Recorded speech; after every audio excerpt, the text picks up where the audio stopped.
Hello, I'm audible. Yes, sir. Yes, sir. Okay,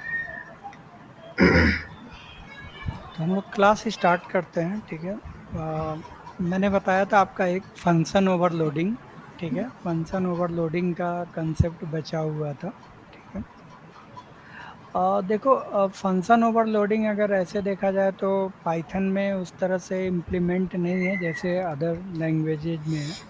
ठीक है, बस वही जनरल है कि इफ़ कंडीशन लगा के हम नंबर ऑफ आर्गुमेंट्स पहले नन नन फिल कर दें, फिर जैसे आर्गुमेंट्स खेल आएंगे वो नन की जगह पे जो यूजर नई वैल्यू इनपुट करेगा उसको एक्सेप्ट कर लेंगे। ठीक है, मतलब उस तरह से इम्प्लीमेंट इसमें नहीं किया गया है फोर्सली, मतलब एक ज़बरदस्ती का इम्प्लीमेंटेशन आप कह सकते हो। पाइथन के अंदर फंक्शन ओवरलोडिंग को किया गया है। जैसे सी प्लस प्लस में होता है कि हम एग्जैक्टली फंक्शन बनाते हैं, वहाँ यहाँ पे उस तरह का कंसेप्ट नहीं है। ठीक है, एक बार मैं स्क्रीन शेयर कर लूँ थोड़ा, फिर क्लियर करते हैं। और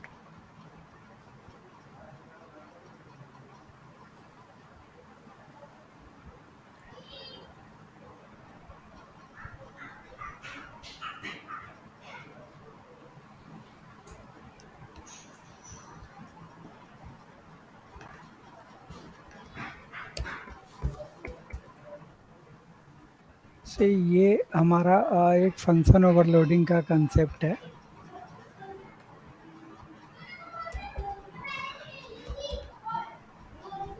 किसी का रिक्वेस्ट तो नहीं है।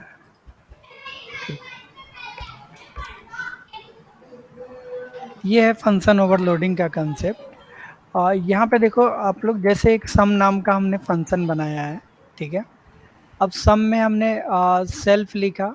ठीक है, फिर a equal to none, b equal to none, c equal to none. ठीक है, अब ए बी सी जो आर्ग्यूमेंट्स हैं इनकी वैल्यू हमने नन पास कर दिया है। ठीक है,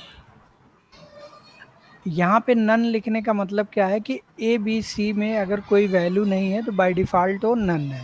ठीक है, अब यहाँ पे हमने लिखा है if A is not none and B is not none and C is not none, तो रिजल्ट ए प्लस बी प्लस सी आए और उसको रिटर्न कर दे। अगले केस में हमने फिर यहाँ पे एलिफ यूज किया। ठीक है, यहाँ पे हमने लिखा a not none b not none, फिर रिजल्ट ए इंटू बी, और फिर लास्ट में हमने एक मैसेज लिख दिया है कि कम से कम सम करने के लिए आप टू आर्गुमेंट पास करो। ठीक है, तो यहाँ पे अगर हम देखें तो हो क्या रहा है बेसिकली कि यहाँ पे ए बी सी हमने तीन आर्गुमेंट पहले ही डिफाइन कर दिया। ठीक है, और यहाँ पे बता दिया कि अगर ए बी सी तीनों आर्गुमेंट में अगर कोई वैल्यू है तो उन तीनों को ऐड कर दो और उसको रिटर्न कर दो। दूसरे वाले एग्जाम एलिफ में क्या किया है कि अगर दो आर्गुमेंट अगर पास हुए हैं तो उनको भी आप मल्टीप्लाई कर दो, और तीसरे में हमने दिया है कि एटलीस्ट कम से कम टू आर्गुमेंट पास करो। तो अगर आप यहाँ पे देखो, जब फंक्शन को हमने कॉल किया है, ठीक है, क्योंकि ये एक ऑब्जेक्ट ओरिएंटेड प्रोग्रामिंग के अंदर हमने किया है, तो यहाँ पे हमने एक ऑब्जेक्ट बनाया एन, एन डॉट सम 10, 20, 20। तो यहाँ पे हमने तीन आर्गुमेंट पास किया, तो तीन आर्गुमेंट पास किया डेट मीन्स जो ए के अंदर नन असाइन था वो चेंज होके अब 10 हो गया, बी के अंदर जो नन असाइन था वो 20 हो गया, सी के अंदर भी जो नन था वो 20 हो गया। यानी कि ए बी सी की वैल्यू मिल गई। तो ए बी सी की वैल्यू मिल गई तो ये क्या करेगा, रिजल्ट ए प्लस बी प्लस सी, क्योंकि यहाँ पे हमने कंडीशन भी दिया है a is not none, B is not none and C is a not none. तो अगर ये तीनों नन नहीं है तो इनको सम कर दो, तो ये इसको रिटर्न कर देगा। ठीक है, यानी कि हमें इसका सम मिल जाएगा। सेकंड में, अब सेकंड वाले में आप देखो हमने दो ही आर्गुमेंट पास किया, जबकि यहाँ पे I have declared the three parameters but I have passed here only two parameters। Okay, तो यहाँ पे C वाली वैल्यू नन हो गई, तो C वाली नन हो गई तो ये पहली वाली कंडीशन तो फुलफिल हुई नहीं, तो ये एलिफ पे चला गया। एलिफ पे जब आया तो यहाँ पे क्या हुआ, A is not none and B is not none, तो दो वैल्यू नन नहीं मिला तो इनका मल्टीप्लाई कर दिया। अब लास्ट वाले में आप देखो हमने सिर्फ सिंगल एक आर्गुमेंट पास किया है, तो इस वाले में ये क्या करेगा, यहाँ पे जब सिंगल आर्गुमेंट पास किया तो ये एरर देगा, क्योंकि सम करने के लिए एटलीस्ट हमें 2 आर्गुमेंट्स चाहिए। तो इसीलिए एक मैसेज लिख दिया है। अगर हम इसको रन करें,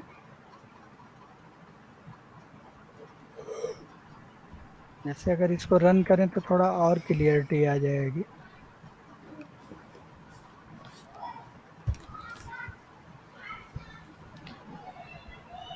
तो ये यहाँ पे इस तरह से लिखा हुआ है नन।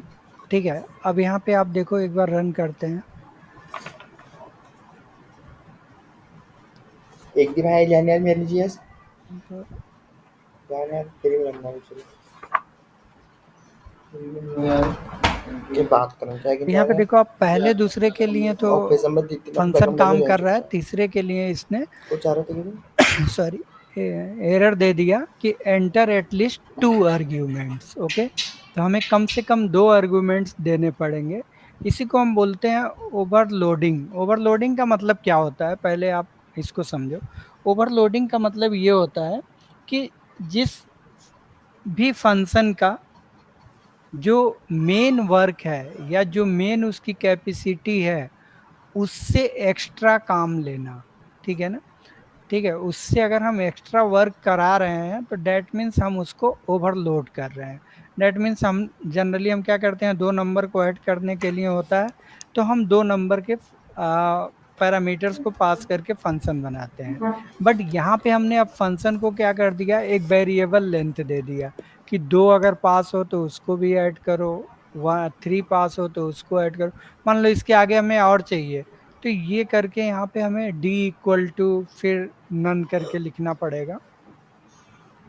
ठीक है, इस तरह से। और फिर यहाँ पे हमें एक स्टेप और बढ़ जाएगा हमारा।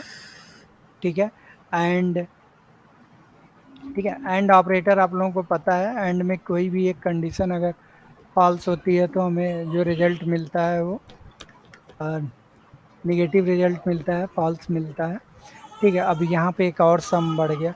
तो इस तरह से, तो यहाँ पे क्या है कि जब भी आपको अगर ओवरलोडिंग का कंसेप्ट यूज करना है तो आपको ये चीज़ें यूज करनी पड़ेगी, बिना इसके आप इसमें। तो पाइथन के अंदर ओवरलोडिंग एक जबरदस्ती आप कह सकते हो डाला गया है कि अगर आपको कहीं पे ऐसी सपोज रिक्वायरमेंट आ जाती है तो आप इस तरह से अपना काम कर सकते हो, कोई प्रॉब्लम नहीं है। समझ में आया? यस सर सर यहाँ पे इसने यस सर। इनिशियलाइज नहीं किया जाता सेल्फ के साथ, सेल्फ डॉट ए क्या? Equal to A, self dot B equal to B, ऐसे नहीं किया जाता सर? नहीं, ये तो हटा भी दो ना, यहाँ पे इसकी कोई ज़रूरत ही नहीं है। बिना आर्गुमेंट, वो तो हमने उसमें चूंकि ऑब्जेक्ट ओरिएंटेड प्रोग्रामिंग में किया था तो किया था, इसकी कोई ज़रूरत भी नहीं है। तो हमने उसमें किया था ऐसे। फंक्शन ओवरलोडिंग के लिए ऊप्स की थोड़ी ज़रूरत है। वो तो ये था कि अगर आप क्लास के अंदर करना है तो। यहाँ पे कोई उसकी रिक्वायरमेंट नहीं है।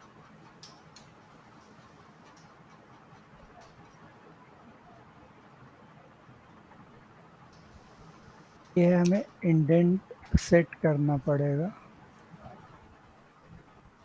किसी का रिक्वेस्ट है क्या? यस सर 1 मिनट बस इसको। शिया घोषाल सर हाँ, बस कर रहे हैं, 1 मिनट।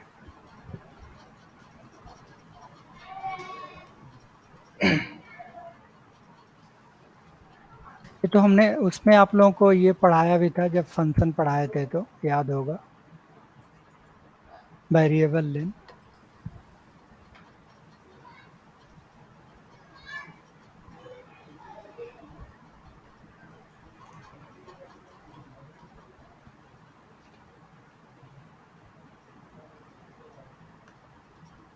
सर ये न्यूमेरिक भी तो हटाना पड़ेगा ना शायद से हाँ, ये यहाँ पे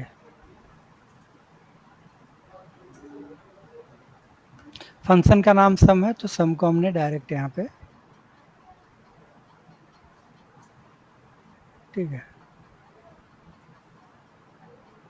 इसके वाले के लिए क्यों एरर आ गया? ओहो,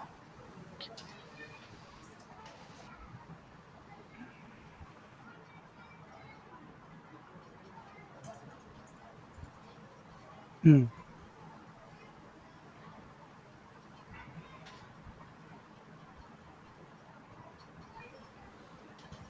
फिर स्टेप्स बढ़ाने पड़ेंगे। एंड क्या है, c is not equal to none, return a into b into c. फिर यहाँ पे एक एलिफ और लिखते हैं, a is not equal to none, sir not नहीं हुआ, A1 और शिफ्ट नहीं दबा है, a is not equal to none and B is not equal to,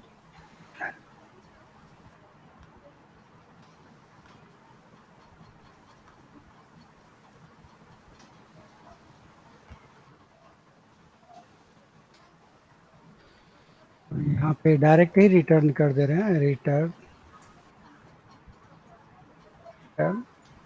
A minus B कर देते हैं।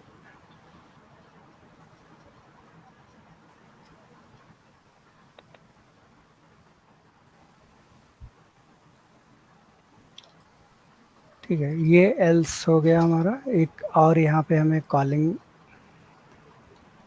बनाना पड़ेगा।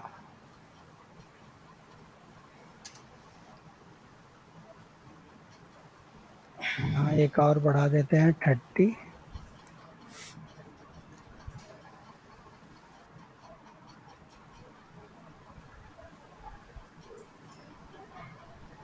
तो ये हमें -10 मिला। एक में कुछ दिक्कत कर रहा है, किस में कर रहा है, इसके भी एल्स में चला जा रहा है। Return result A is not equal to none, return result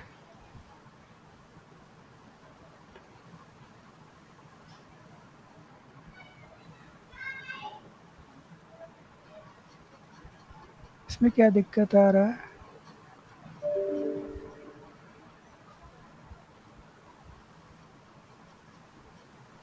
पहले 2 आर्गुमेंट पास किया,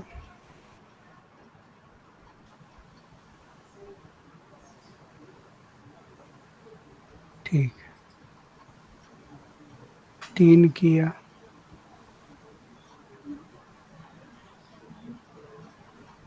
is not none B is not.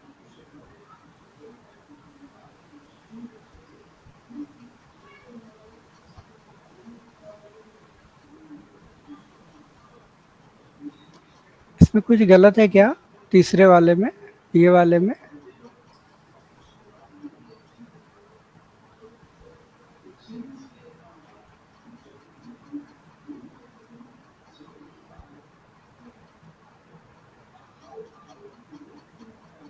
लग तो नहीं रहा sir.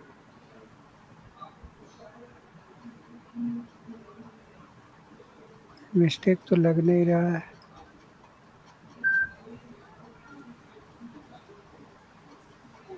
If elif elif elif ही ये तो होता है ना, एक के बाद एक तो एलिफ ही लगाते जाते हैं। Yes sir.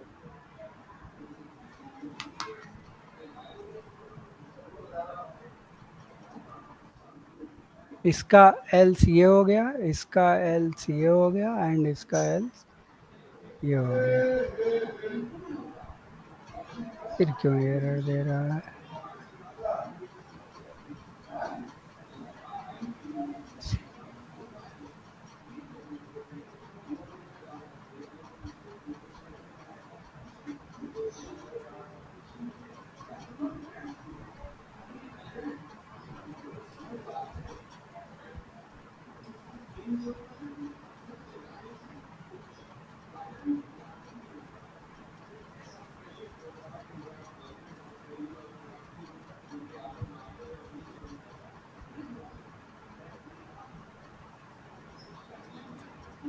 एक फंक्शन में हमने किया था ना, वेरिएबल लेंथ ऑफ आर्ग्यूमेंट, याद है किसी को?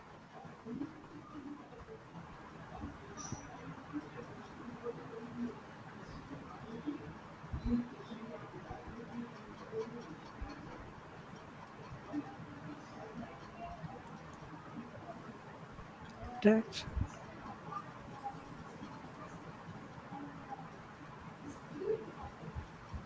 ये था ना डिफॉल्ट आर्ग्यूमेंट्स, ये वाला किया था।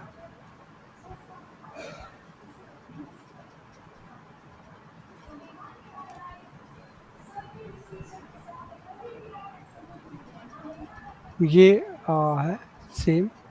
ठीक है, यहाँ पे हमने उसके थ्रू किया था वेरिएबल लेंथ करके, यहाँ पे इफ लगा दिया है। ठीक है, इसमें कुछ हो रहा है, अब क्या हो रहा है अभी उसको देखेंगे।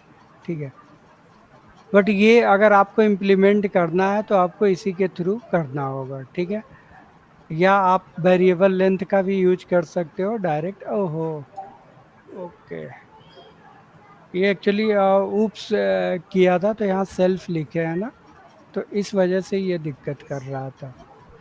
ठीक है, ठीक है, वो पहले में उसको सम 4 वैल्यू मिल जा रहा था, दिखा दे रहा था, तीसरे में सेल्फ उसको प्रॉब्लम। क्लियर हुआ? Yes sir. हेलो, हाँ, वो सेल्फ की वजह से दिक्कत आ रहा था। दिखा ही नहीं है, दिमाग से उतर भी गया है। सर वो तीसरे पे कंसंट्रेट कर रहे थे तेरे से, उसमें क्या गलती है? क्या हो गया, कौन क्या बोल रहा है? सर मैं बोला था कि मैं उसी लाइन को देख रहा था, ऊपर देखा ही नहीं थी देर से। वो तो ऐसे ही छुपा हुआ होता है एरर। ठीक है, तो अब ये अलग अलग देखो कॉल कर रहे हैं। एक तो मेथड है कि हम एस्ट्रिक साइन लगा के करना, और दूसरा ये है, तो 3 वैल्यू पे ये काम कर रहा है और लास्ट वाले पे ये काम नहीं कर रहा है। ठीक है, तो इस तरह से हम इसमें फंक्शन ओवरलोडिंग कर सकते हैं। समझ में आया? Yes sir. इसमें किसी को कोई प्रॉब्लम हो तो बताओ। बट ये है कि ये बहुत रेयर केस में यूज करते हैं, क्योंकि इफ ही लगा के करना है। बाकी जो लैंग्वेजेज होते हैं वहाँ पे डायरेक्ट हम लोग फंक्शन बनाते हैं, वहाँ पे अलग अलग फंक्शन ही बनाते हैं आर्ग्यूमेंट चेंज कर करके। ठीक है, पहले न फंक्शन का नाम सेम रहता है, 2 आर्गूमेंट के लिए कॉल करते हैं, फिर 3 आर्गूमेंट के लिए बनाते हैं, फिर 4 आर्गूमेंट के लिए। एक्चुअली क्या होता है उस केस में, जब फंक्शन कॉल करता है तो वो ये देखता है कि 2 आर्गूमेंट वाला कॉल किया गया है, तो वो दो आर्गूमेंट वाले डेफिनेशन पे जाता है। जब 3 आर्गूमेंट पे, क्योंकि यहाँ पे क्या है कि ये सारा कोड हमने इफ एल्स करके इसी के अंदर कर दिया। बट यही प्रोग्राम अगर मैं C++ या जावा में करता, तो वहाँ पे हमें हर एक केस के लिए अलग अलग फंक्शन बनाना पड़ता। समझ में आया? लेकिन फंक्शन का नाम सेम रहता है। तो बहुत लोग अक्सर मिस्टेक करते हैं। क्या मिस्टेक होता है? फंक्शन ओवरलोडिंग एंड ओवरराइडिंग में थोड़ा सा समझ लीजिए। फंक्शन ओवरलोडिंग में क्या होता है कि फंक्शन का नाम सेम रहता है बट आर्ग्यूमेंट अलग रहते हैं।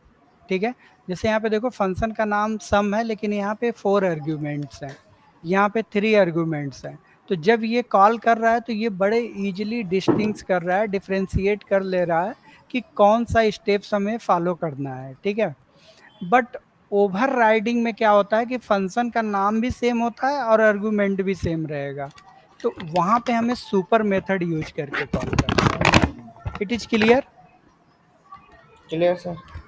ना? ओवर राइडिंग और ओवरलोडिंग ये दोनों थोड़े से टिपिकल हैं। ठीक है ना, तो कंफ्यूज मत होइएगा।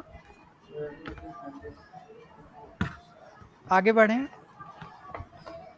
एक और चीज थोड़ा सा बता दें, कभी कभी ऑपरेटर ओवरलोडिंग का भी लोग कहते हैं कि 2 ऑब्जेक्ट को ऐड करना है। तो पहले एक छोटा सा, क्योंकि उसमें कुछ मैजिक मैजिक टाइप का है। मैजिक टाइप का क्या, एक मेथड है, मैजिक तो हम नहीं बोलेंगे। जैसे सपोज करो हम लोग लिखते हैं ना प्रिंट 10+2, तो ये क्या रिजल्ट दे देगा? 12। 12 दे देगा। ठीक है,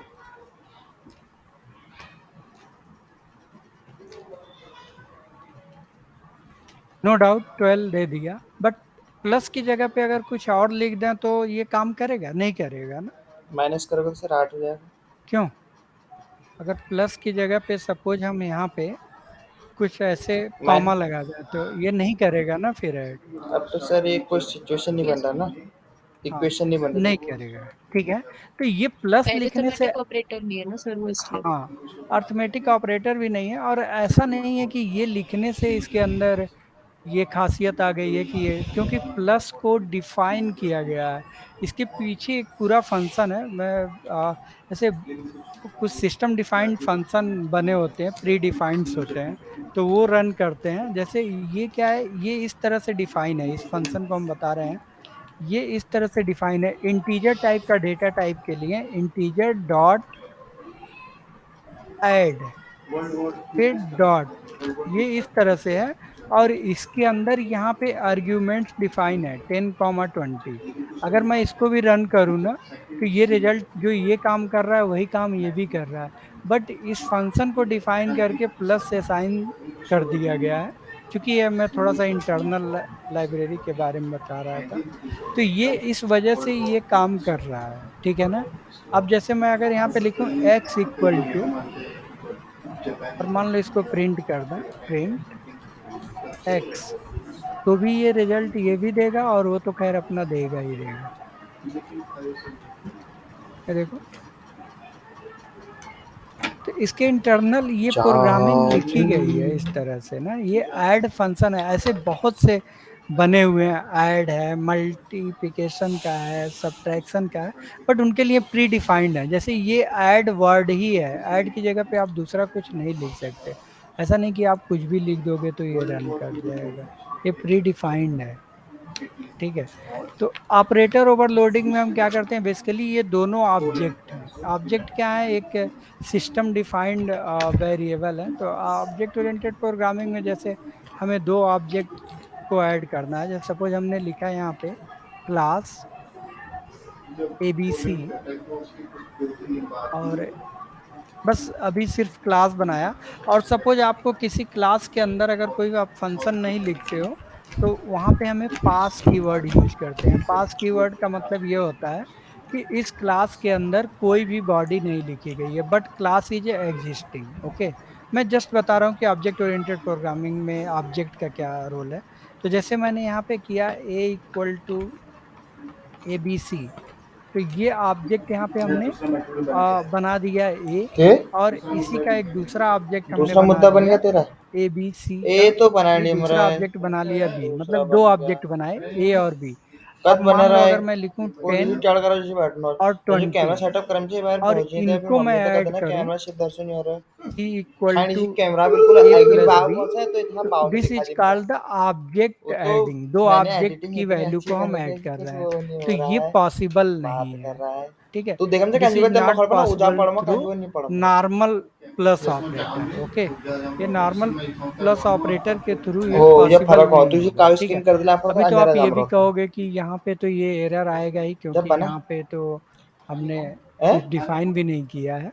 तो अगर मैं हाँ के यहाँ पे खांचा यार। सपोज अब डायरेक्ट पिज्जा पार्टी कंस्ट्रक्टर ही करेंगे, डिफाइन कर पिज्जा दे रहे हैं, पार्टी। क्योंकि वो ऑटोमेटिक ही कॉल होता है। और यहाँ पे हमने लिखा सेल्फ, ठीक है, सेल्फ कॉमा एक्स, ये हमने लिखा के बन रहा। Self dot X equal to X. तो ये तो देखो यहाँ तक तो बिल्कुल सही है, बट ये देखो दो ऑब्जेक्ट बनाया, ये भी सही है, यहाँ तक कोई एरर नहीं आएगा।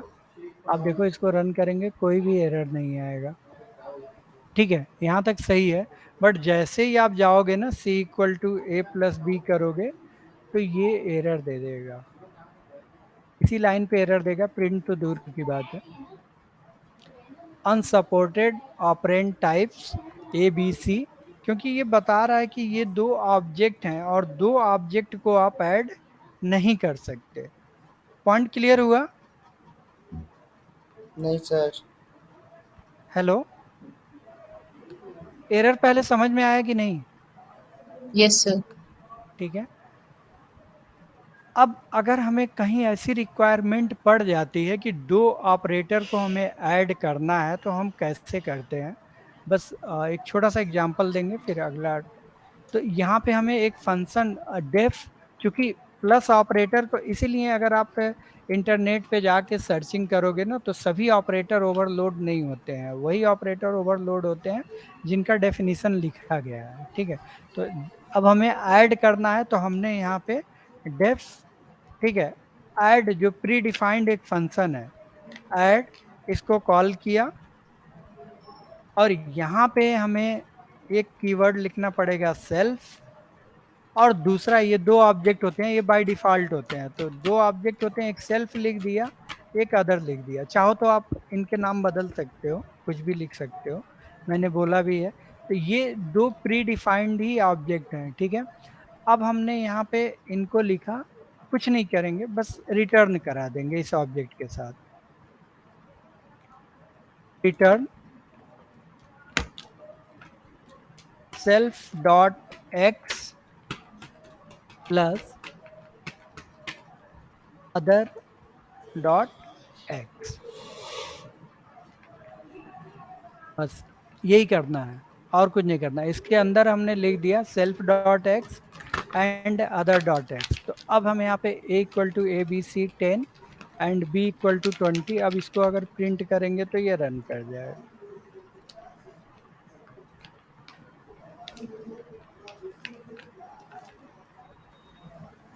तो अब देखो, आप ये 30 ऐड करके दे दिया, तो इसी को बोलते हैं ऑपरेटर ओवरलोडिंग। अब आप देखो, ऑपरेटर ओवरलोडिंग क्यों इसको बोल रहे हैं, जैसे प्लस ऑपरेटर है, प्लस ऑपरेटर का क्या काम होता है, नॉर्मली टू नंबर्स को ऐड करना, बट हमने यहाँ पे क्या किया, हमने यहाँ पे ऐड किया है दो ऑब्जेक्ट को। तो ऑब्जेक्ट तो बहुत बड़ी चीज हो गई, क्योंकि ऑब्जेक्ट के अंदर तो फंक्शन और मेथड वेरिएबल सब कुछ होते हैं। तो दो ऑब्जेक्ट को हम नॉर्मल प्लस ऑपरेटर से ऐड नहीं कर सकते बिना उसको ओवरलोड किए, तो इसी को हम बोलते हैं operator overloading. It is clear? Sir यहाँ पे अदर डॉट, सॉरी, वहाँ पे अदर डॉट एक्स क्यों लिखा है, सेल्फ डॉट अदर क्यों नहीं लिखा? अरे अदर सेल्फ तो फंक्शन में होता है ये बाय डिफॉल्ट आर्गुमेंट, और इस केस में अदर में एक और बाय डिफॉल्ट आर्गुमेंट होता है, तो यहाँ पे हम सेल्फ नहीं लिख सकते ना, दो दो सेल्फ एक ही नाम थोड़ी नहीं लिखेंगे। तो यहाँ पे एक्स लिख दो, वाई लिख दो, जो भी लिखना है, इसको भी आप चाहो तो बदल दो, ठीक है। हेलो,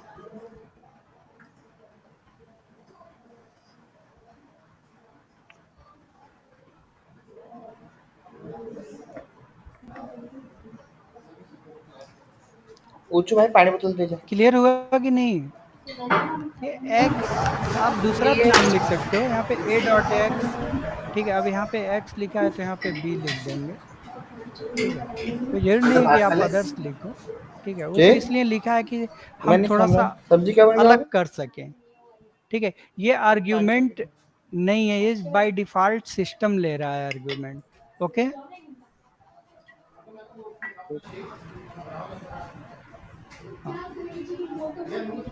आर्ग्यूमेंट ये है जो यहाँ पे हम पास कर रहे हैं, ये आर्ग्यूमेंट है एक्स, ठीक है, ये सिस्टम डिफाइंड है। क्लियर? समझ में आया ना ये? Yes sir. ठीक है, आगे बढ़ते हैं, ठीक है। तो ये हमारा ऑब्जेक्ट ओरिएंटेड प्रोग्रामिंग था, ठीक है। अब इसमें बहुत से मेथड हैं, आप उन्हीं को ग्रेटर साइन, ऐड, सब्ट्रैक्ट, इस तरह के वो दिए हुए हैं फंक्शन, हमें भी उतने याद नहीं है, तो आप वहाँ से देख के आप यहाँ पे ओवरलोडिंग का काम कर सकते हो, ठीक है। चाहे तो आप कोऑर्डिनेट टाइप का भी ऐसे कर सकते हो, जैसे एक्स कॉमा वाई किया, ठीक है, और यहाँ पे सेल्फ डॉट एक्स, जैसे कॉम्प्लेक्स नंबर टाइप के आते हैं, self dot Y equal to Y कर दिया, और यहाँ पे हम लिखेंगे A dot X plus B dot X, comma, अब यहाँ पे थोड़ा सा चेंज हो गया है, A dot Y plus B dot Y, ठीक है। ये इस तरह से है, तो मान लो अगर यहाँ पे हम इस तरह से कोऑर्डिनेट इस टाइप की आर्गुमेंट्स दे दें, तो ये क्या करेगा, 10 को 20 से ऐड करेगा और इस 10 को 20 से ऐड करेगा, तो रिजल्ट भी आपको एक कोऑर्डिनेट टाइप में ही रिटर्न करेगा। ये देखो 30 कॉमा 30 इस तरह से करेगा। ठीक है। तो बहुत आप अगर इसमें देखोगे तो बहुत बहुत दिया हुआ है, अगर आप इतना करने बैठो तो बहुत टाइम लगेगा। समझ में आया कि नहीं? Yes sir. क्लियर है सबको? Yes, sir. ठीक है। तो अब आगे बढ़ते हैं और आज का जो हमारा टॉपिक है उसको शुरू करते हैं। बहुत छोटा ही टॉपिक है, एक्सेप्शन हैंडलिंग है, बहुत छोटा सा लेकिन बहुत काम की चीज़ है। ठीक है। एक्सेप्शन हैंडलिंग बेसिकली होता क्या है? एक्सेप्शन हैंडलिंग, जैसे सपोज एक इसको भी एग्जांपल से पहले बता दें इसके प्रॉब्लम्स क्या हैं, फिर आगे इसको शुरू करते हैं। ठीक है। इसमें प्रॉब्लम क्या है, object oriented program exception handling क्यों यूज करते हैं? सपोज करो हमने लिखा यहाँ पे a equal to 10, b equal to 0, और यहाँ पे हमने लिखा c equal to a plus B, print sum comma c। इसके बाद हमने लिखा c equal to a divided by b, print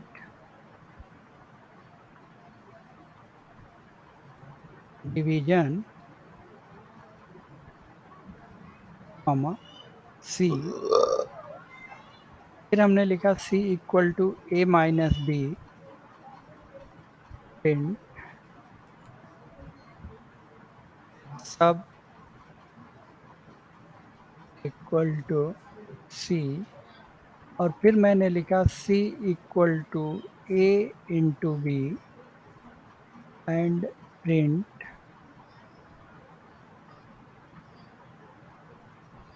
multi equal to comma c। ठीक है। ये एक छोटा सा प्रोग्राम लिखा है, इसमें कुछ नहीं किया। यहाँ पे दो वेरिएबल लिया हमने, 10 और 5, और इस पे हमने कुछ अर्थमेटिक ऑपरेशन परफॉर्म किए।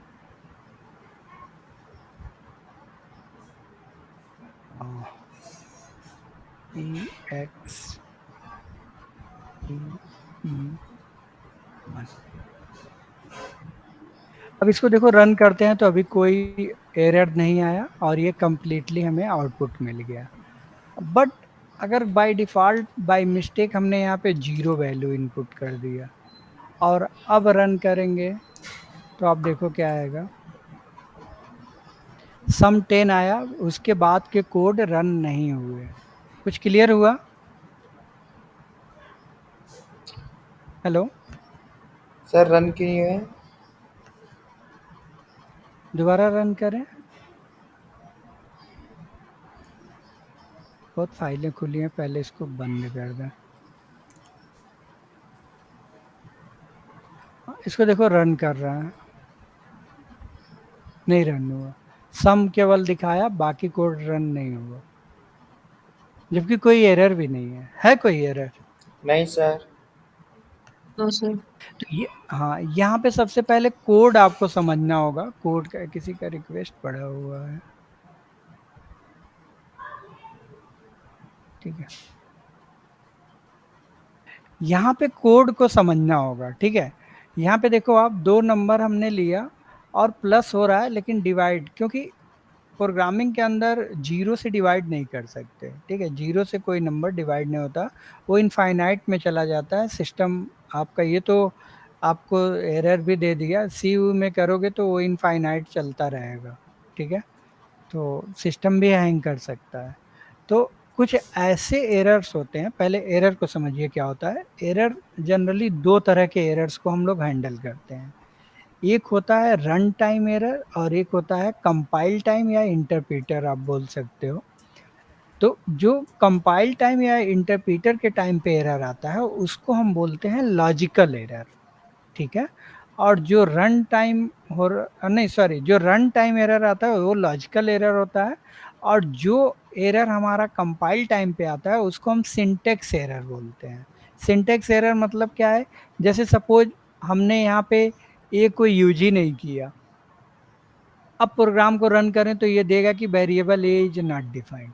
देखो, name a is not defined, ये एरर आ रहा है ना। दैट मीन्स ये प्रोग्राम आपका रन ही नहीं हुआ। अभी ये प्रोग्राम आपका केवल चेक किया है इंटरप्रेटर कि जो सिंटेक्स है प्रॉपर पाइथन का आपने उसमें लिखा है कि नहीं।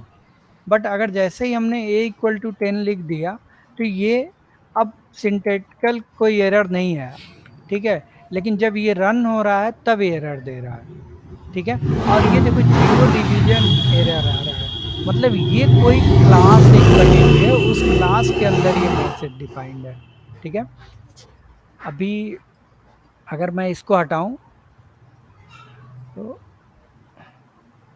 अभी देखिए ये भी एरर आ रहा है, बट इससे पहले एक लिख के आ रहा है नेम एरर। नेम एरर भी एक क्लास बनी है जिसके अंदर नॉट डिफाइंड का मैसेज है, ठीक है।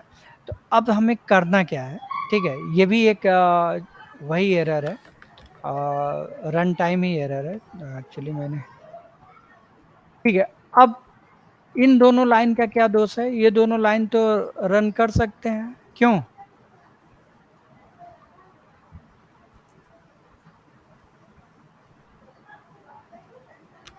ये दोनों लाइन तो रन कर सकते थे ना, यस सर। ठीक है। बट ये भी दोनों लाइन रन नहीं हो रहा है। तो हम क्या करते हैं, जिस जहां पे हमें लगता है कि ये सस्पिशियस कोड है उसको हम ट्राई ब्लॉक में रखते हैं, ताकि अगर वो एरर आए तो सिस्टम उस एरर को कैच कर ले और बाकी जो लाइनें हैं उनको एग्जीक्यूट करा दे, ठीक है। इसीलिए हम लोग यूज करते हैं एक्सेप्शन हैंडलिंग। ओके, अभी समझ में आया जी सर। एक्सेप्शन हैंडलिंग क्या काम करेगा? वो क्या रहेगा क्या कि जो ये b इक्वल टू जीरो है इसको आइडेंटिफाई कर लेगा, जैसे b इक्वल टू जीरो आएगा तो वो क्या करेगा, इस ये वाला ऑपरेशन परफॉर्म नहीं करने देगा, बाकी आपके जो रेस्ट ऑफ कोड हैं वो रन हो जाएंगे। और अगर मैं एक्सेप्शन हैंडलिंग नहीं यूज करूंगा तो उसी छोटे से एरर की वजह से बाकी उसके नीचे जितने भी कोड होंगे वो एग्जीक्यूट नहीं होंगे।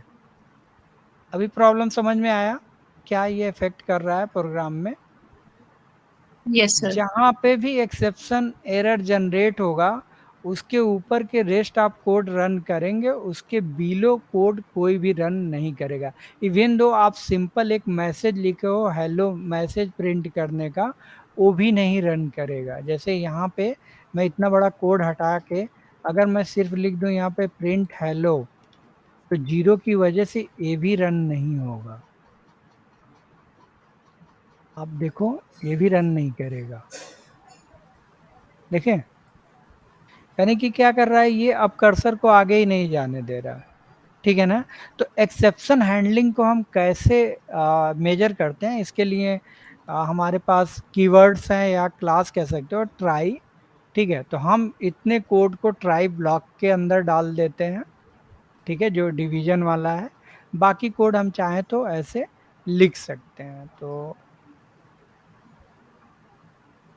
जैसे अगर हम यहाँ पे लिखें और ट्राई कोलन, फिर यहाँ पे हमने लिखा a equal to 10, b equal to 20 and c equal to a upon b, ठीक है। यहीं पे हमें एरर होने के चांसेस लग रहे हैं। तो अगर ये होता है फिर यहाँ पे हमने लिखा एक्सेप्ट, ये एरर को कैच करता है, एक्सेप्ट कोलन। यहाँ पे हम अपना मैसेज चाहें तो कुछ लिख सकते हैं, प्रिंट कैन नॉट डिवाइड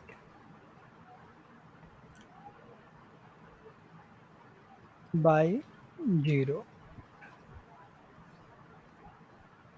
ठीक है। और अब बाकी जो कोड है हमें यहाँ पे लिख दें, c equal to a into b, एक ही लिख रहे हैं, ज़्यादा नहीं लिख रहे हैं, बस समझाने के लिए कि एक्सेप्शन हैंडलिंग एक्चुअली है क्या। मल्टीप्लाई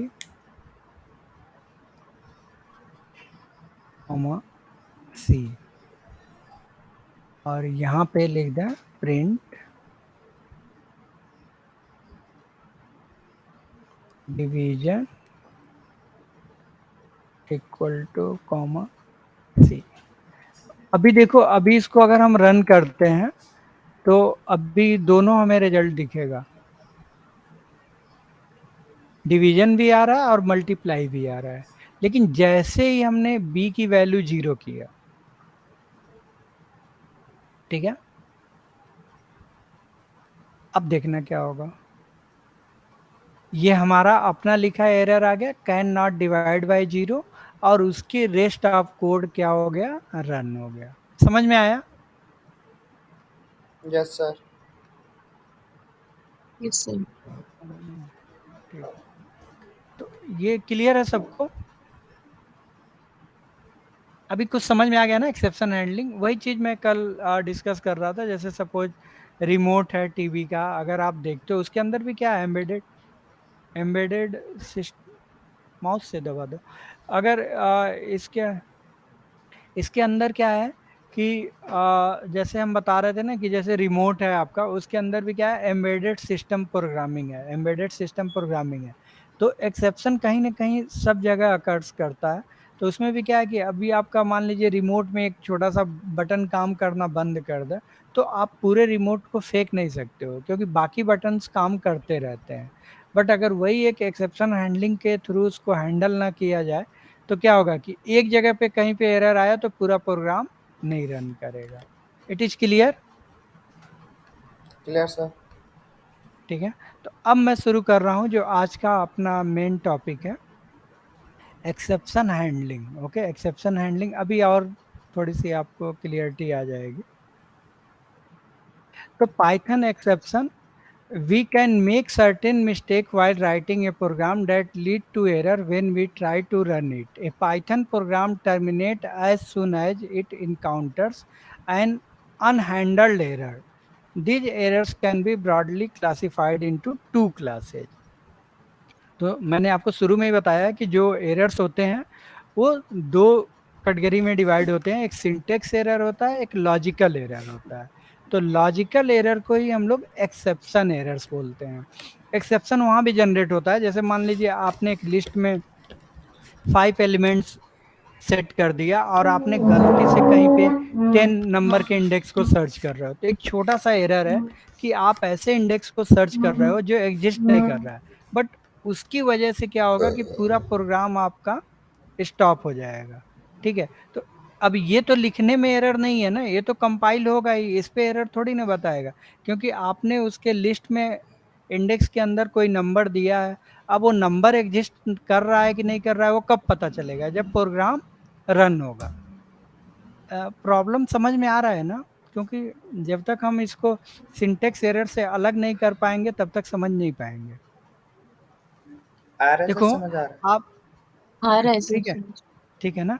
क्योंकि देखो सिंटेक्स एरर में क्या है कि जैसे हमने एक लिस्ट बनाया, लिस्ट वन इक्वल टू, और उसके अंदर 5 एलिमेंट डाल दिया। हमने लिखा प्रिंट लिस्ट वन और स्क्वायर ब्रैकेट के अंदर 0, तो 0 इंडेक्स की वैल्यू।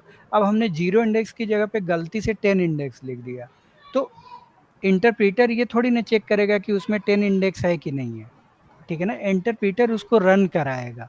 ठीक है। लेकिन जब वो वैल्यू एक्सेस करने जाएगा तब उसको पता चलेगा कि अरे ये तो इंडेक्स एग्जिस्ट ही नहीं कर रहा है। It is clear? Clear sir. ठीक है। तो ये हमारे सिंटेक्स एरर होते हैं। तो सिंटेक्स एरर जो होते हैं वो जब प्रोग्राम कंपाइल करता है या इंटरप्रीट करता है तभी पकड़ में आ जाता है। लेकिन जो रन टाइम एरर्स होता है वो जब प्रोग्राम रन करता है, कुछ इनपुट्स पाने के बाद अपने एरर्स को शो करता है। ठीक है। तो error caused by not following the proper structure, जैसे हम लोगों ने प्रॉपर जो रूल्स रेगुलेशन है उसके अकॉर्डिंग अगर वेरिएबल को डिफाइन नहीं किया तो उस टाइम पे एरर्स आते हैं।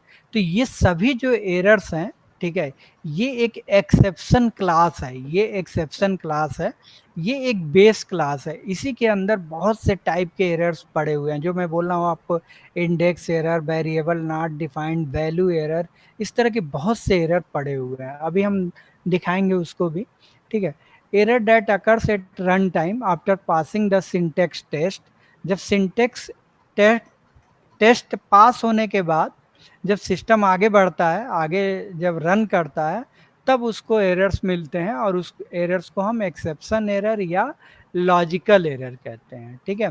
For instance then they occurs when we try to open a file for reading that does not exist. अब आपने एक प्रोग्राम बनाया और आपने उसमें लिख दिया एक ऐसे फाइल को रीड करना चाह रहे हैं जो एग्जिस्ट ही नहीं कर रहा है, तो वो क्या करेगा, एरर देगा, फाइल नॉट फाउंड, ठीक है। जीरो डिवीजन एरर, आपने किसी ऐसे नंबर जीरो से डिवाइड कर रहे हैं, when ever this types of run time errors occur Python create an exception object, if not handled properly it prints a trace back to that error along with the some details about why that error occurred। तो अगर हम इसको चाहें तो handle कर सकते हैं, और अगर हैंडल नहीं करते हैं तो वो तो एरर आपको बता ही देता है कि क्या एरर आ रहा है, ठीक है। तो ये मैंने एक एग्जाम्पल लिया है। ये हमारा एक एक नॉर्मल प्रोग्राम है जहाँ a equal to 12 b equal to 0 and c equal to a upon b। तो यहाँ पे देखो अगर हमने c से इसको b को अगर 0 कर दिया तो इसके रेस्ट ऑफ कोड ये रन नहीं होंगे।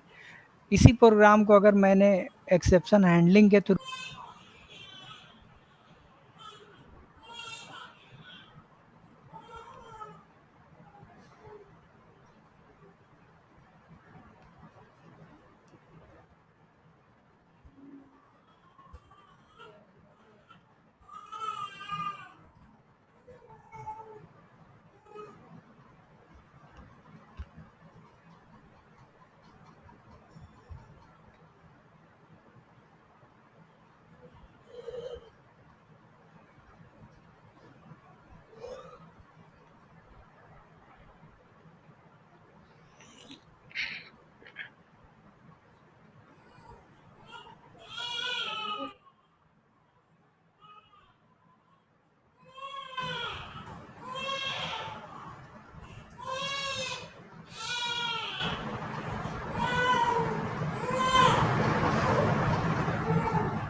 बस 2 मिनट में स्टार्ट करते हैं, सभी लोग ज्वाइन हो जाएं।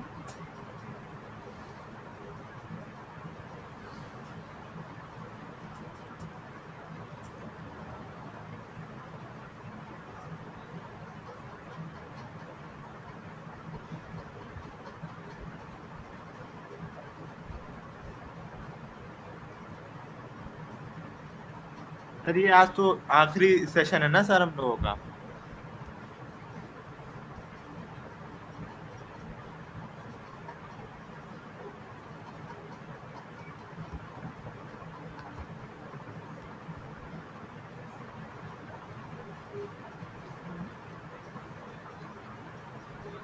हिमांशु कुछ पूछ रहे थे?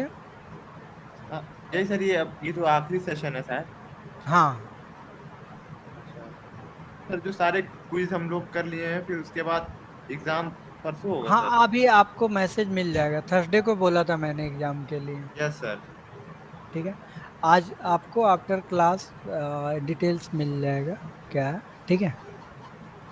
मॉडल पेपर भी बोल लेंगे, सैम्पल पेपर। कितने क्वेश्चन रहते हैं सर? आई थिंक यार 50 क्वेश्चन होते हैं या 100 होते हैं। क्यों रहेंगे सर? वो एक्चुअली आप ही लोगों के पोर्टल से खुलता भी है ना। आपने देखा है सर पेपर इससे पहले?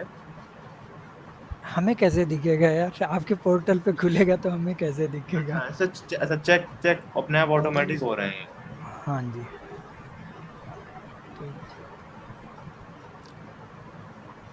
ठीक है, हम लोग क्लास स्टार्ट कर लेते हैं क्योंकि तो अभी हम डिस्कस कर रहे थे कि सर आप एग्जाम्पल दिखा रहे थे दोनों। किसका एग्जाम्पल? हाँ एग्जाम, ये एक्सेप्शन हैंडलिंग का ना।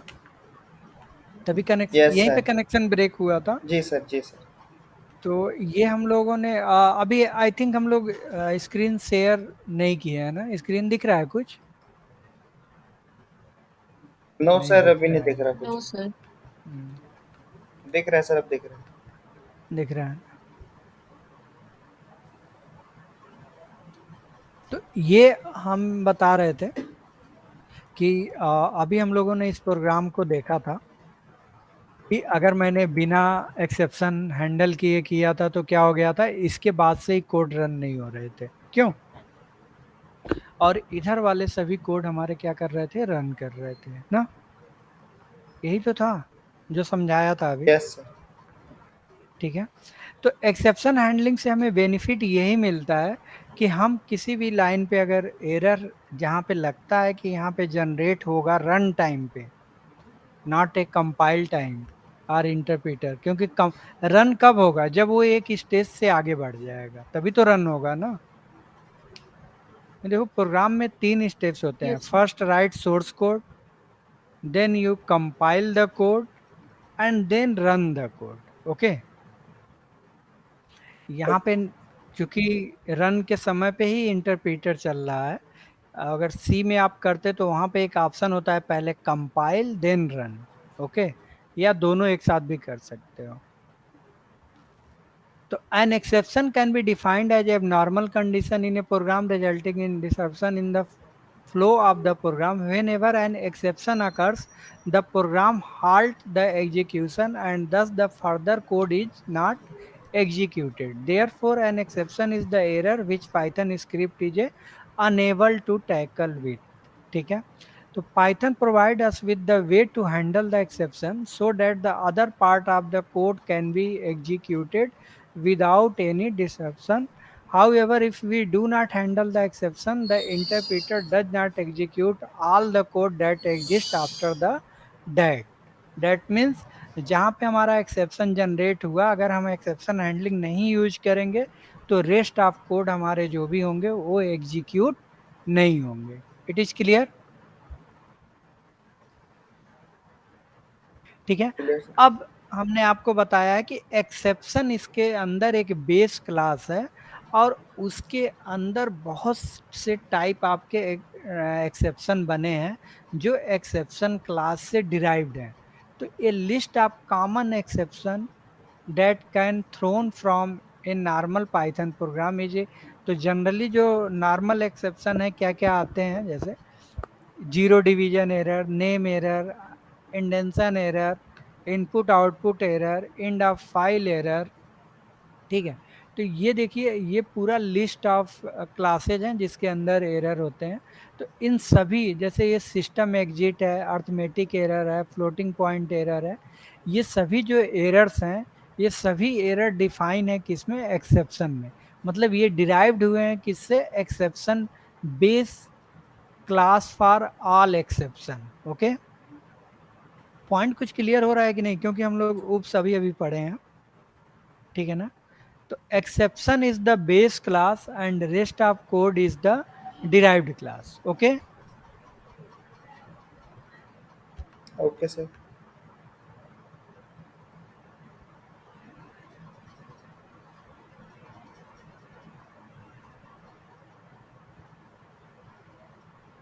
तो ये एक्सेप्शन बने हुए हैं, इसी में आपका इंडेक्स एरर भी, जैसे जीरो डिवीजन एरर भी आ रहा है, ओवरफ्लो एरर आ रहा है, तो स्टैंडर्ड एरर आ रहा है। ये सभी जो एरर्स हैं वो एक्सेप्शन में डिफाइन है, इसी से ये डिराइव्ड हुए हैं। Index error, lookup error, keyboard interrupted error, name error, key error, environment error, syntax error, system error. ठीक है, बहुत हैं। ठीक है। अब यहाँ पे देखो प्रॉब्लम हैंडल किया गया विदाउट एक्सेप्शन हैंडलिंग। ठीक है। जैसे हमारा जो ये प्रोग्राम था, हमने यहाँ पे ये जो बनाया हुआ है, ये हम चाहें तो ए और बी की वैल्यू को यहाँ पे इनपुट भी करा सकते हैं। A equal to int input enter first number.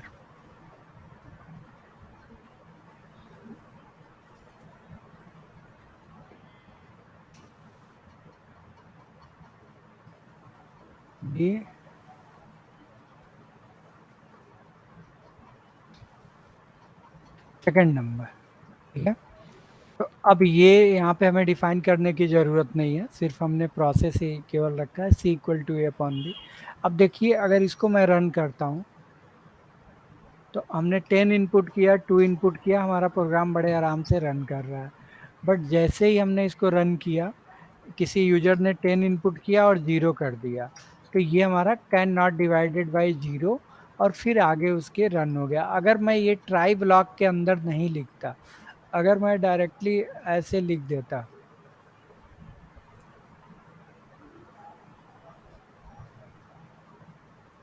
तो 10 और 2 पे रन हो रहा है, ये क्या हो गया, पहले वाला भी आ गया क्या उसमें, 10 किया और 2 किया तो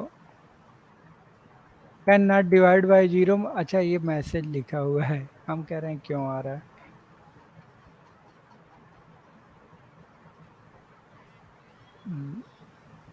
10 और 2 लिखा तो ये डिवीजन और मल्टीप्लाई आ रहा है। बट अगर रन करते हैं और गलती से किसी ने 10 और 0 डाल दिया, तब एरर आ गया, 0 डिवीजन एरर। देखो लिखा है ना डिवीजन बाई 0। अब ये 0 डिवीजन बाई एक क्लास है, ये क्लास भी किससे डिफाइन हुई है, एक्सेप्शन से। तो आप इसमें देखो, जो मैं अभी एग्जांपल दे रहा था यहाँ पे, this error is display, 0 division error. समझ में आया? Hello. Yes, sir. Yes sir. हाँ, तो जब भी हम लोग रन करते हैं प्रोग्राम, तो जो एरर्स आते हैं वो यहीं से डिस्प्ले होते हैं, ठीक है।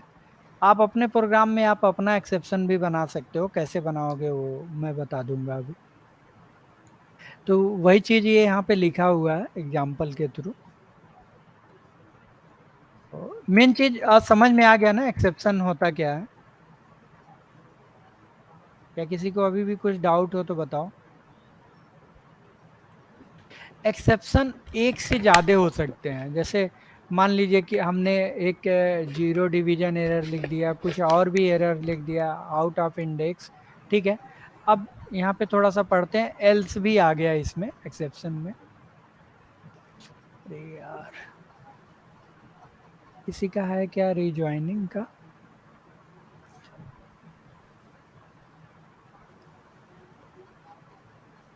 हाँ, ये कौन है ज्वाइन नहीं हो पा रहा है, थोड़ा सा देख लो। शिवांगी,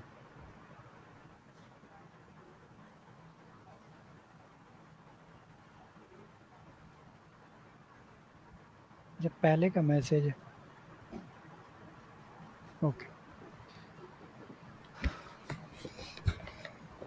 तो ये कोई ज़रूरी नहीं है कि एक प्रोग्राम के अंदर हम एक ही एक्सेप्ट लगाएं, हम एक से ज़्यादा भी यूज कर सकते हैं, ठीक है। बट ट्राई हमारा हमेशा जनरली हमारा एक ही रहेगा, ठीक है।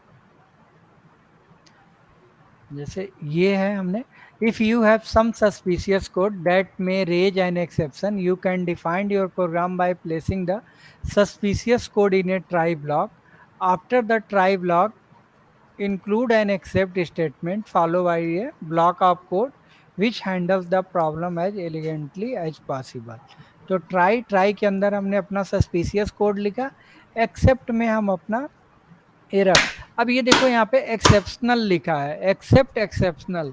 तो कभी कभी आप जब प्रोग्रामिंग करते हो तो हम लोग क्या करते हैं यहाँ पे, जैसे हमने एक्सेप्ट लिखा और हमने डिवाइड बाय 0 किया, तो हमें हो सकता है कि यूजर 0 डिवीजन 0 वैल्यू इनपुट करे, तो हम यहाँ पे लिख देते हैं 0 डिवीजन एरर। मतलब एक्सेप्शन हमें पता है 0 डिवीजन एरर आएगा, तो हमने यहाँ पे लिख दिया। कुछ नहीं पता है तो एक्सेप्ट में आप अपना मैसेज लिखो जो लिखना चाहते हो, ठीक है। एल्स, इसके साथ हम एल्स भी लगा सकते हैं कि अगर कोई एक्सेप्शन ना आए तो if there is no exception then execute the this block. तो एल्स ब्लॉक भी आप यूज कर सकते हो, आप जो कोड हमने लिखा है वो एल्स ब्लॉक के अंदर भी आप लिख सकते हो, ठीक है। जैसे ये दिया है, if the python program contains suspicious code that may throw the exception we must place that code in the try block। ये तो कर ही लिए है, तो ये अभी है एल्स जैसे यहाँ पे लिखा है, तो यहाँ पे एक्सेप्शन आ गया तो एक्सेप्शन आ गया तो आपका क्या हो गया, एल्स के अंदर भी जो कोड आपने लिखा था वो भी रन नहीं किया। और अब यहाँ पे एल्स वाला कोड कब रन करेगा, जब एक्सेप्शन नहीं आएगा। बात समझ में आ रही है कि नहीं? Yes, जैसे sir. हम यस सर। चाहते हैं कि हमारे प्रोग्राम में जब एक्सेप्शन ना आए, ठीक है, तब हमारा एल्स पोर्शन रन हो, ठीक है। तो हम कोड को एल्स के अंदर भी लिख सकते हैं। फिर ये we can also use the else statement with the try statement in which we can place the code which will be executed in the scenario if no exception occurs in the try block. So run this code, run this code, run this code if no exception occur. Python provide the flexibility not to specify the name of exception with the except statement, ठीक है। तो ये Python के अंदर है but C plus plus के अंदर नहीं है। वहां पे हमें ये लिखना पड़ता है कि वो किस क्लास से बिलोंग कर रहा है एरर।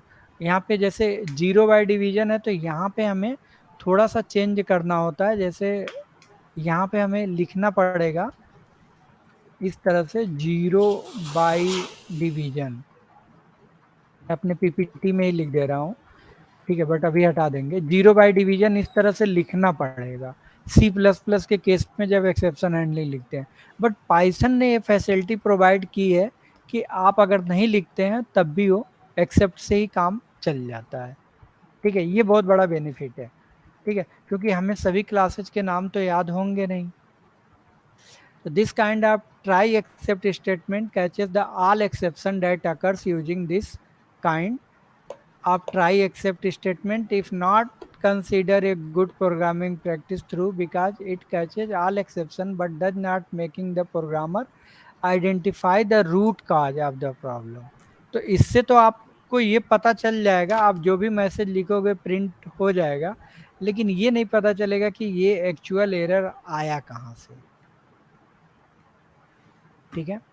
तो द पाइथन, जैसे यहाँ पे देखो ट्राई ब्लॉक में प्रिंट एक्स लिखा है, एक्स को हमने डिफाइन नहीं किया है, तो यहाँ पे हमने एक्सेप्ट नेम एरर लिख दिया है। तो ये एक्चुअली ये वाला ही कोड रन करेगा। ऐसे एक्सेप्ट लिख देते तो बाय डिफॉल्ट तो पहला वाला ही रन करता। जैसे इसको थोड़ा सा प्रैक्टिकली समझिए तो समझ में आ जाएगा कि हमें लिखना जरूरी है कि नहीं लिखना जरूरी है। जैसे मान लो एक्सेप्ट एरर हमने ये लिखा है, अभी इसको रन करते हैं। वेरिएबल एक्स को हमने कहीं पे डिफाइन नहीं किया है, तो ये एरर आ गया variable x is not defined, okay. But अगर मैं इसको हटा दूं, इसको हटा दिया हमने और यहाँ पे थोड़ा सा और चेंज करते हैं, तो कमेंट्स बना लेते हैं, जब जरूरत होगा कॉपी कर लेंगे, ठीक है। ये वाली लाइन हमने ऊपर कर दिया यहाँ पे, और ये वाली जो लाइन है इसको हमने यहाँ पे कर दिया, ठीक है। अब देखो केवल एक्सेप्ट एक्सेप्ट लिखे हैं। अब इसको रन करते हैं।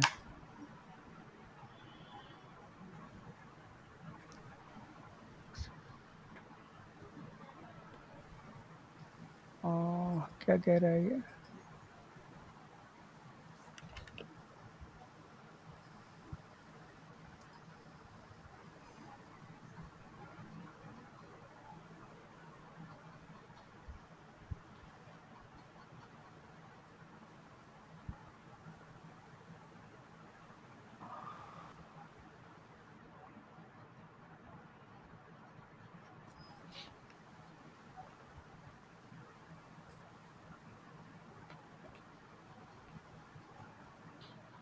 जैसे ये है एक्सेप्ट टाइप एरर यहाँ लिखा है, 0 डिवीजन एरर लिखा है, एल्स फाइनली, ठीक है। थोड़ा इसमें ज़्यादा आ गया है कोड।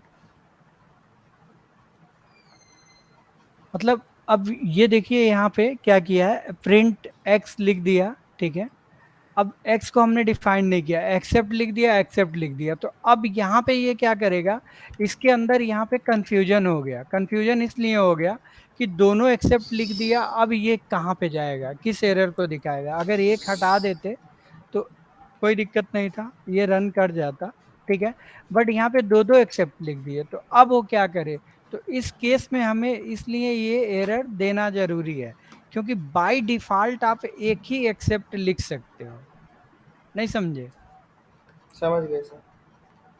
जैसे यहाँ पे क्या है कि एक्सेप्ट लिखा हमने, एक में लिख दिया समथिंग एल्स वेंट रॉन्ग, एक में लिख दिया वेरिएबल नॉट फाउंड, एक में लिख दिया आउट ऑफ रेंज, तीनों एक्सेप्ट हमने लिख दिया।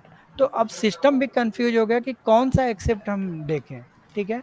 तो तो ये अगर आप मल्टी एक्सेप्शन को हैंडल करना चाहते हो, तो उस केस में आपको क्लास लिखना जरूरी हो जाता है।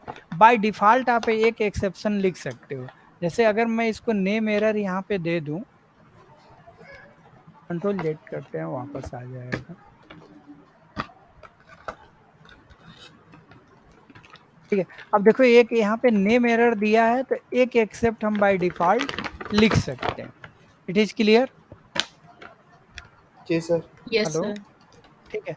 अब मान लीजिए आप कई एरर देखना चाहते हैं, तो हर एक एरर का आपका जो क्लास है, उस क्लास को आपको यहाँ पे डिफाइन करना पड़ेगा। जैसे ये वाला एग्जांपल जो था मेरा, जैसे यहाँ पे अभी ये थोड़ी देर के लिए हम फाइनली और ये हटा दे रहे हैं, एल्स तो पढ़ चुके हैं, एल्स चाहते तो हम रख सकते थे, ठीक है। अब यहाँ पे देखो दो हमने लिखा है, type error, zero division error. तो बाय डिफॉल्ट हम यहाँ पे एक एक्सेप्ट चाहें तो अपने मन से लिख सकते हैं, एक्सेप्ट प्रिंट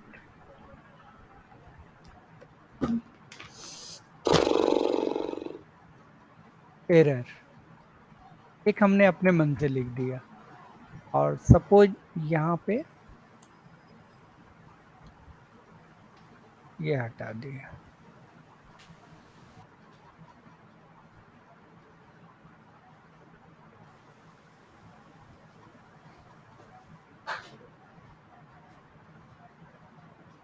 ये वाला एरर इसने दे दिया ना। Hello, yes sir. समझ में आया? ठीक है।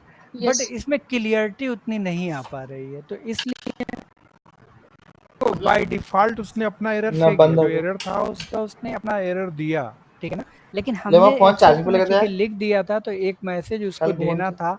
अगर ये दोनों नहीं मैच हो रहे वीडियो थे, तो उसने इसको बलकाम रखे हमारा कैमरा। दे दिया। समझ में आया? कैमरा बलकाम रखे कमरू।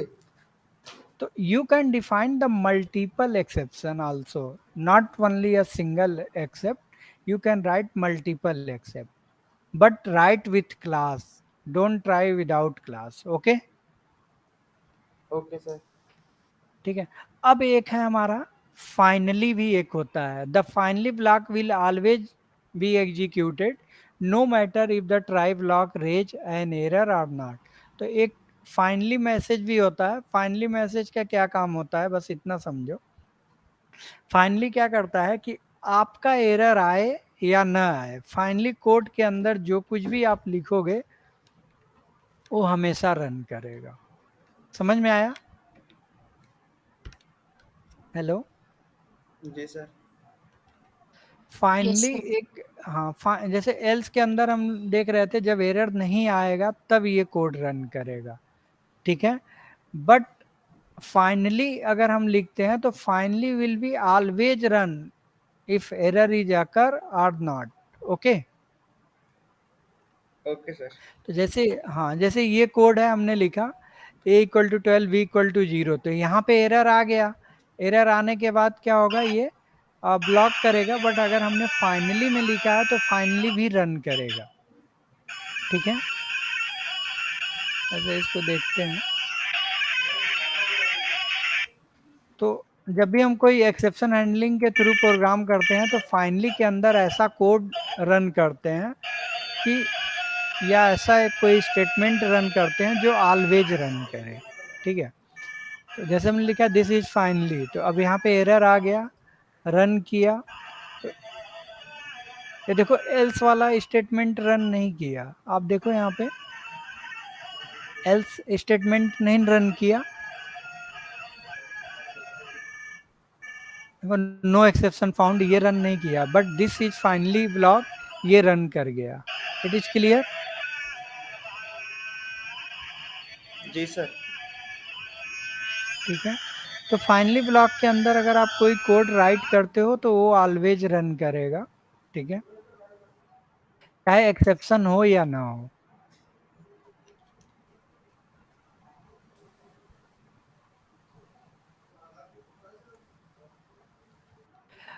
अब इस तरह से बहुत से एरर हैं, इस तरह का आप बना सकते हो, जैसे import array as A R, फिर एरे डॉट एरे, ये एक एरे डिफाइन किया, अब हम यहाँ पे 10 इंडेक्स सर्च कर रहे हैं तो एरर आता है हमारा index error, error index out of range. तो आप ये क्या काम करो कि इंपोर्ट एरर एरे तो ऊपर कर लो, बाकी ये लाइन प्रिंट एक्स10 ट्राई ब्लॉक के अंदर लिखो।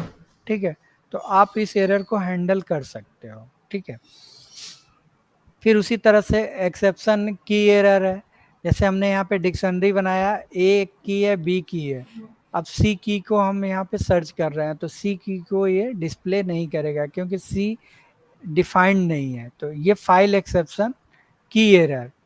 ठीक है, आ गया।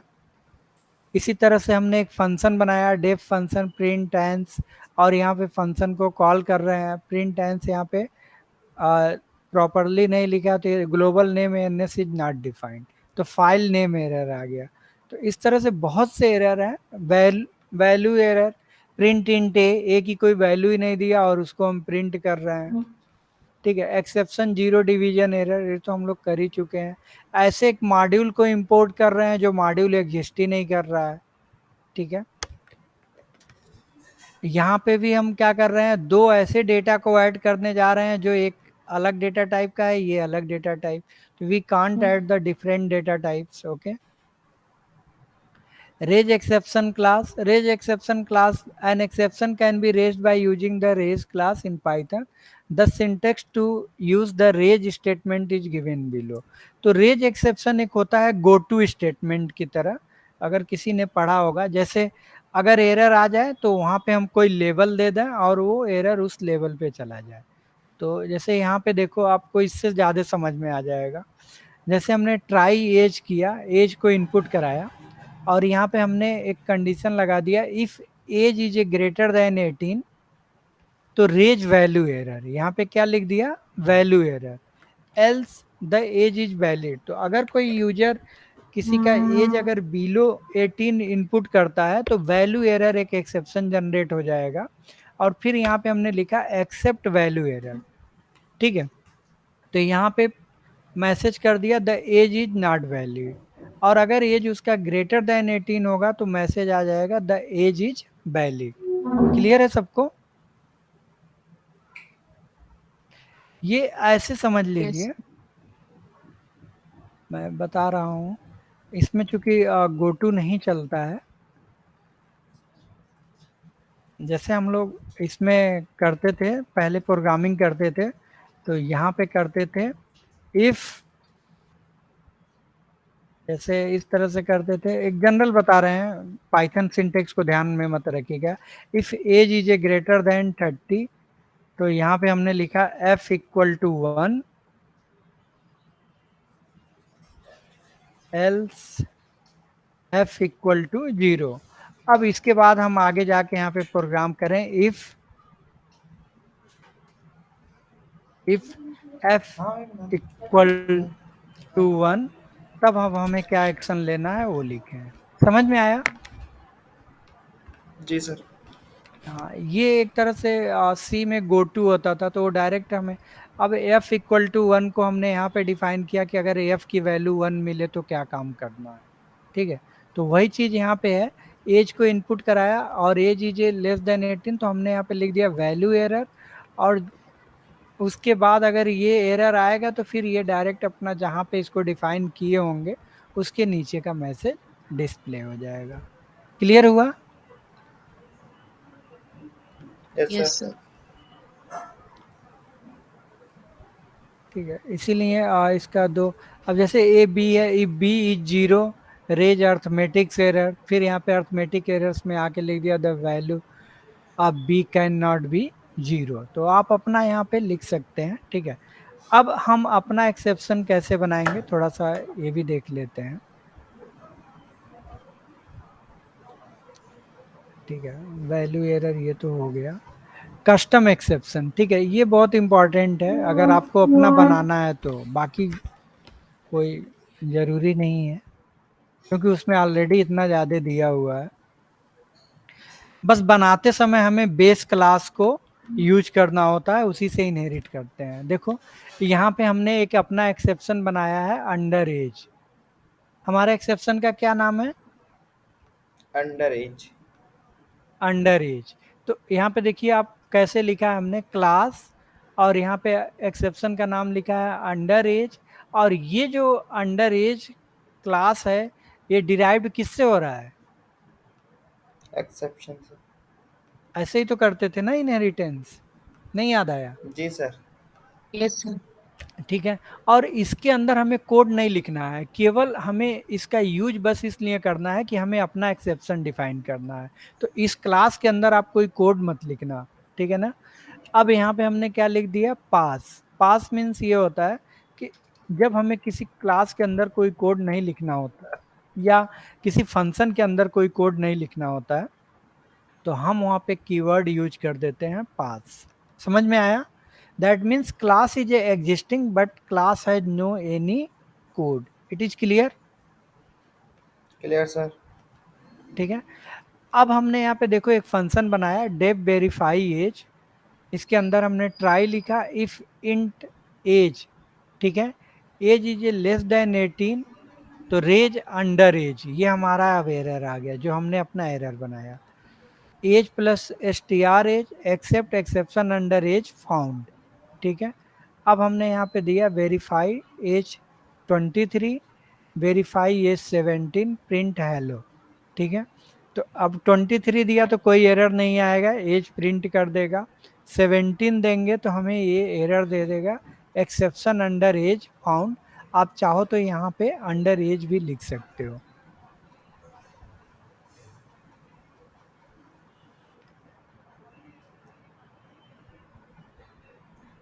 ये देखो एज 23 पे कोई एरर नहीं आया, exception under age found, hello एक मैसेज दिया था।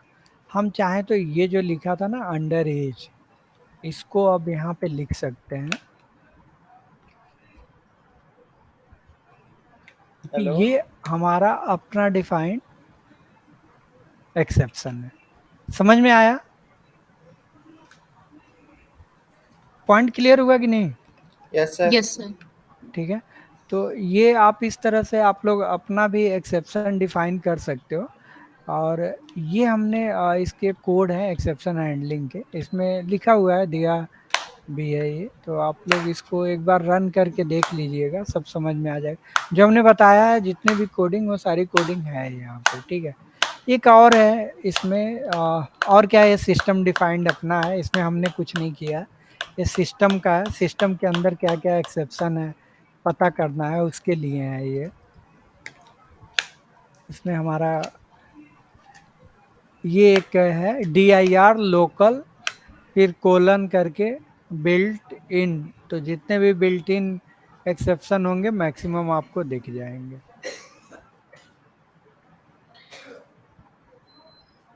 ये सब देखो इतने एक्सेप्शन है, अर्थमेटिक, एसर्ट, एरर, अर्थ, तो ये सारे आपको दिख जाएंगे। ये एक फंक्शन मिला था मुझे dir करके लोकल्स और फिर कोलन करके बिल्ट इन्स, तो ये आपको सिस्टम डिफाइंड जितने एक्सेप्शन होंगे वो आपको ये बता देगा, ठीक है।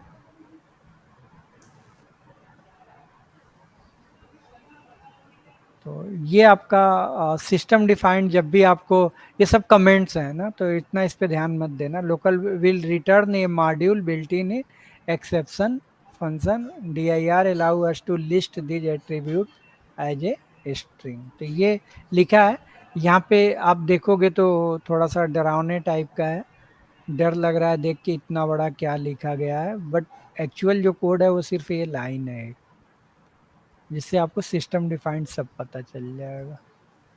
क्लियर? Clear sir. ठीक है, अब ये इसमें इस प्रोग्राम के अंदर भी हमने एक एक्सेप्शन यहाँ पे जैसे बनाया था, अर्थमेटिक का था हमने।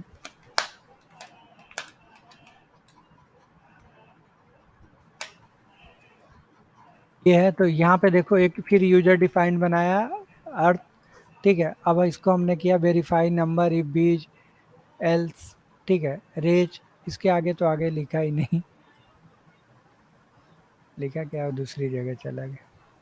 तो ये तो 5.3, ठीक है।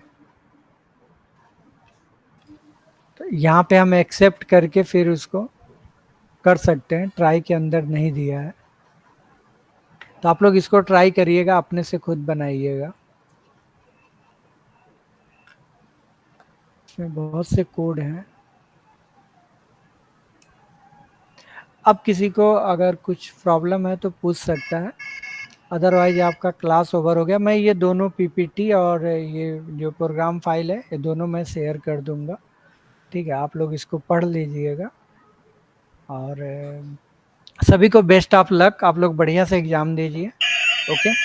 और अपना आप लोग डेली क्विज और फीडबैक फॉर्म जरूर भरिएगा, बिना उसके आप एग्ज़ाम में अपीयर नहीं हो पाएंगे, ठीक है। तो अब किसी को कुछ पूछना हो तो बताओ। सर हाँ, सर क्विज कहाँ पे रहते हैं? जब आप मैं अपने लॉगिन करोगे तब आपको मिलेगा पोर्टल पे। सर मैं पोर्टल पे हूँ लेकिन मुझे दिख नहीं रहा है। ई क्लास करके है, वहाँ पे लॉगिन करिए आप, जो भी किया होगा बता दो। सर एक्चुअली ना वो जो इंडेक्स होता है ना, जो पेपर मतलब डे वाइज होता है, उसको खोल के ना नेक्स्ट नेक्स्ट करना पड़ता है, मतलब पूरा पीडीएफ पढ़ना पड़ता है डे वन का, देन एंड में आते हैं। हाँ पर मतलब कल हाँ एक बिना वो पढ़े हुए नहीं बिना आएंगे पढ़े ना। हुए ऐसे नहीं है कि आप इंडेक्स वन खोलोगे और उसमें सामने से प्रेजेंट हो जाएंगे, ऐसा नहीं होता। पूरा खत्म हाँ। करना पड़ता है पढ़ के, या फिर नेक्स्ट नेक्स्ट करते जाओ, देन एंड में मिलेंगे आपको। हर हर अच्छा डे वाइज लेक्चर के बाद। Yes sir yes. मैंने डे वाइज लेक्चर के बाद देखा है तो उसमें नहीं, डे सेकंड डे वन का का आ जाता लेक्चर है। है। डे वन लेक्चर में अगर आपको 10 पेज हैं तो उन 10 पेजों को जब तक आप ट्रेवल करके आगे तक नहीं पहुंचोगे तब तक नहीं मिलेगा ना, ट्रेवर्स आपको करना पड़ेगा, लास्ट ओके पेज सर। पे वो मिलेगा ना। Okay sir. हम्म। और उसमें अजय वर्मा सर का नीचे एक नंबर है टेक्निकल ना, तो आप उस पर कॉल करके पूछ सकते हो अगर आपको कोई प्रॉब्लम हो तो, ओके सर। ठीक है। Okay sir, thank you sir. Okay, thank you. ठीक है, आप सभी को बेस्ट ऑफ लक, आप लोग बढ़िया से एग्जाम दीजिए, ठीक है। और किसी ओके को सर। अगर कोई प्रॉब्लम होता है तो पूछ सकता है, कोई उसमें वो नहीं है। ठीक है, फिर क्लास ओवर करते हैं। Okay, thank you. Thank you very much sir. Bye. Thank you very much, sir. Thank, okay, welcome. Thank you sir.